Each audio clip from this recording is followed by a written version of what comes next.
ಕುಣಿಬಹುದು.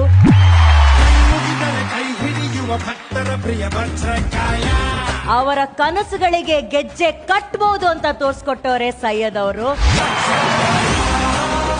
Miracle on wheels ವಿಶಿಷ್ಟ ಚೇತನರಿಗಾಗಿ ಸೃಷ್ಟಿಯಾದಂತಹ ಈ ಒಂದು ತಂಡ ಭಾರತದಲ್ಲಷ್ಟೇ ಅಲ್ಲ, ವಿಶ್ವದಲ್ಲೇ ಮೊದಲು ಅಂತ ಹೇಳಿದ್ರೆ ನಿಜವಾಗ್ಲೂ ತಪ್ಪಾಗಲ್ಲ. 30 ವರ್ಷಗಳಿಂದ ಮಿರಾಕಲ್ ಆನ್ ವೀಲ್ಸ್ ತಂಡವನ್ನ ಸೈಯದ್ ಅವರು ನಡ್ಸ್ಕೊಂಡು ಬರ್ತಾ ಇದ್ದಾರೆ. ಸೈಯದ್ ಅವ್ರಿಗೊಂದು ದೊಡ್ಡ ಚಪ್ಪಾಳೆ ಬರಬೇಕು ಪ್ಲೀಸ್. ನಮ್ಮ ವೇದಿಕೆಗೆ ಬಂದಿರೋದು ನಿಮ್ಗೆ ಎಷ್ಟು ಸಂತೋಷ. ನಮ್ಮ ಕನ್ನಡ ನಾಡಲ್ಲಿ ಹುಟ್ಟಬೇಕಾದ್ರೆ ನಾವು 7 ಜನ್ಮಗಳ ಪುಣ್ಯ ಮಾಡಿರ್ಬೇಕು. ಅವ್ರು ಮಾತಾಡಿದಾಗ ಅಪ್ಪಾಜಿ ಮಾತಾಡಿದಾಗ ನೆನಪಾಗುತ್ತೆ. ಹೌದಾ? ಯಾಕೆ ಗೊತ್ತಿಲ್ಲ. ಐ ಡೋಂಟ್ ನೋ, ನನಗೆ ಭಾವನೆ ಬಂತು, ಅಪ್ಪಾಜಿನೇ ಮಾತಾಡೋ ಆಯ್ತು. ಅಪ್ಪಾಜಿ ಅವರು ನನ್ನ ಜೀವನದ ಮೇಲೆ ಬಹಳ ಪ್ರಭಾವ ಬೀರಿದ್ದಾರೆ.